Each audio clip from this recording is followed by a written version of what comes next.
Alright guys, so I don't know what day, it's a Sunday, but I got my crank here. I got a digital caliper that says it's broke. I don't know if it's because of this, but if not, I still got go back old school manual. And then I've always had this book. A coworker gave it to me because it was car related. And the only thing I have in here is when I was building shelves. So the next piece is going to be the blueprint of a stock block. But anyhow, so I'm gonna go ahead and Mike, here go the mains. Here go the mains here, rod journals there. So I'm gonna go ahead and do that. And then here goes one thing, since this is an automatic crank, well, motor. Anyways, likewise crank too. I had to pull this out on the first motor. I didn't, record it or do anything. But regardless of what, you gotta pull this guy out, and then you can go ahead and put your pilot bushing in there for the manual trans. So what we did was put a vice grip to lock it, and then use a slide hammer on, tied to the vice grip. It was a kind of thing because we couldn't use there. It's like there's a small lip inside there, and it was just too hard to grab with the slide hammer tools that we had. But anyhow, so once I get this, I will mic all these and then write them down, and then hopefully I should be good. Oh well, I'm gonna write them down and then go into the FSM and confirm where they're at. So tech tip, I don't know, whatever. I'm trying to be like TRC and J. But anyhow, I went and I already pulled off these rings. These are from the busted piston. I'll probably just use those back in with this other piston that I'm pulling out. But I really wanted to just kind of tell you, because these things, they're very brittle. You got to be careful pulling these boys off. So it's like what I do. The top ones are pretty easy. I didn't want to do this one-handed, but with the top ones you'll kind of see. So it's like you'll go and get it up there, and then once it gets up there and sits, then you can just basically screw it out like a what do you call it, a screw, and then it'll just come out. Now the second ones, because you can't open them up that at the same time, so with the second rings, what I do, the ring will sit let me see, kind of hard, I'm trying to do this, but anyhow, the ring will sit inside this ridge. Focus, okay, yeah, the ring will sit in this ridge. What I do is I walk one end up to there, then take this other one and walk it into there so you don't expand it too much, and then once it's on there, do the circle, like basically yeah, just kind of go like this, and then it will come out, and there we go. So there goes the second ring. Now one thing that I needed to kind of do was, this is the second ring, this is the first ring, and you see there's a difference in width. So the top ring is thinner, the bottom ring is lower, and I guess it would be kind of difficult to keep it, but there's no like indication as to what's top or bottom. Similar like the Weiscos, they have N stamped on there. Maybe if I clean it up I might find some marking, but when I look in the FSM I'll double check. So anyhow, here goes first ring, second ring, and then the oil rings. These are simple, there's nothing. Just this motor, the one that I got this piston from, it was a little dirty, so that second ring was kind of stuck on. But anyhow, there goes one ring gap for the lower, and then now I need to find the upper top. We're going, come on, up, there it is.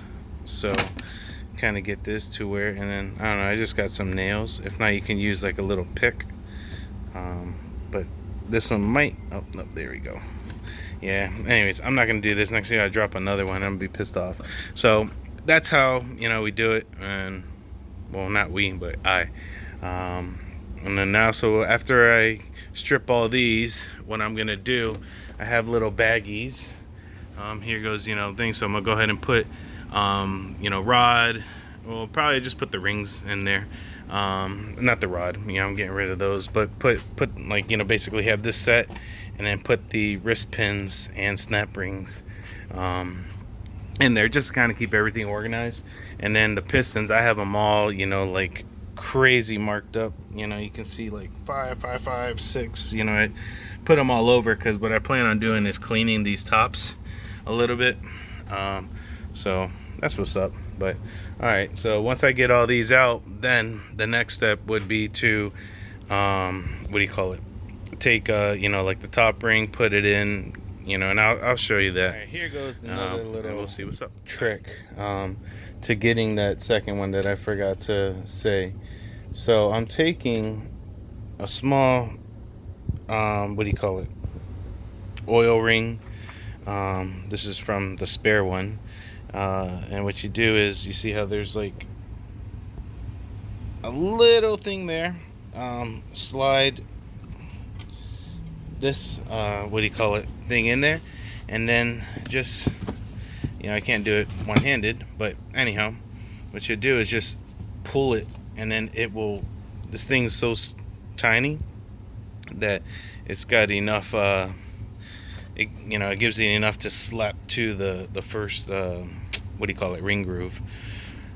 And so I don't know, let's just do that, and just, what I mean, because sometimes, it's like you kind of want to, like open it up more and more, and then, like I said, man, these things, they'll break easy, and once that is, you're basically looking to buy some new rings, and we don't want to do that. So all right, so another interesting unearth, while having two motors, two different wrist pins.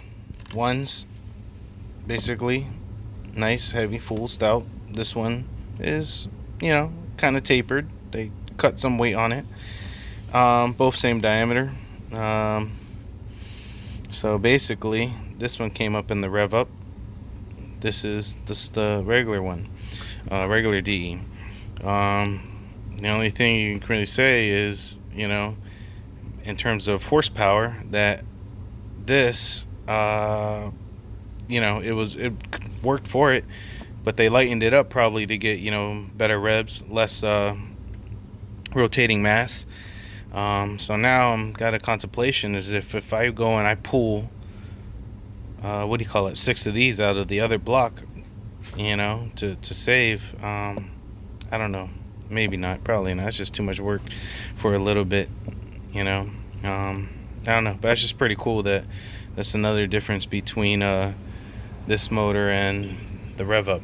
And then this is the rev up one, and I already put my regular non-rev up, this guy, in there, plus mic'd it out. They're both the same. So I don't know, just pretty cool how you start seeing what they're doing for engineering.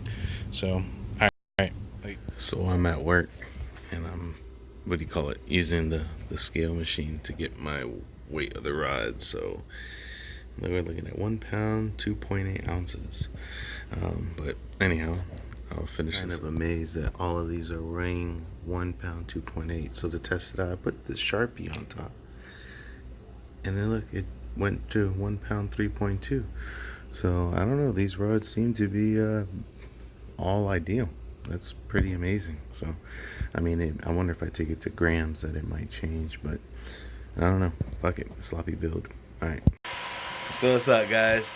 Yeah, so now that I mic'd out the crank, they all came like within spec. What do you call it, the mains came, I think, as well. So I was gonna order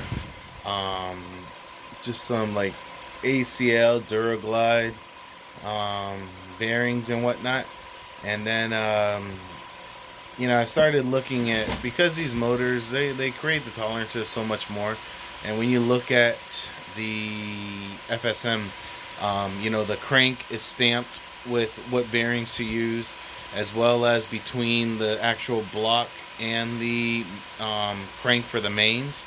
And based on that, there's a table inside the FSM where you look at these markings, and then it tells you what grade to get, which basically is what tolerance is to get.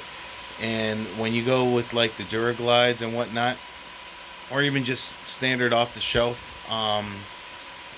pistons, I'm not pistons, bearings, they all just come in at standard, and it could be that one is could be over, excessively tight, or it could be loose.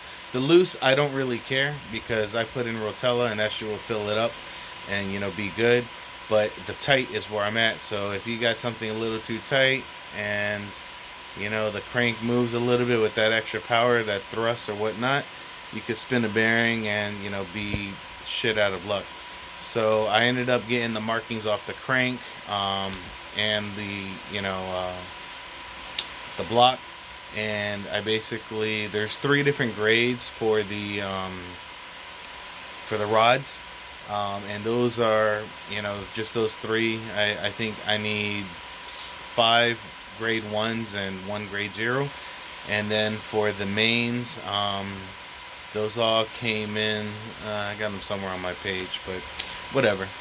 They're all like, I think it's like 3, then 4, 5, then 5, and then another 4 or something. I don't know. But all that equates down to is the tolerances. And so I'm rather go with those than go with just some standard off the shelf. And next thing you know, they're too tight because this motor didn't have much wear on it. So I'd rather be safe than sorry. So I found, I can get 1 bearing for like $10 from Courtesy Parts. But I'm gonna go check the local Nissan dealership and see what's up. So at least I'll get those, the mains, rods. I was surprised that the rods weights all came in identical. I could have fucking some Eagles, for half the price because of this Chinese stuff. But so that's all good. The pistons, like I said, I just need to start filing. And then once I'm done filing, just assemble and get my block built and hopefully install and make 500 horsepower for like the next 4 years and be happy. So, alright then guys, I guess I'm about to head, I gotta run to North Palm Beach, go take care of an issue out there. So, it's pretty straight, but alright guys, I guess I'm gonna bye.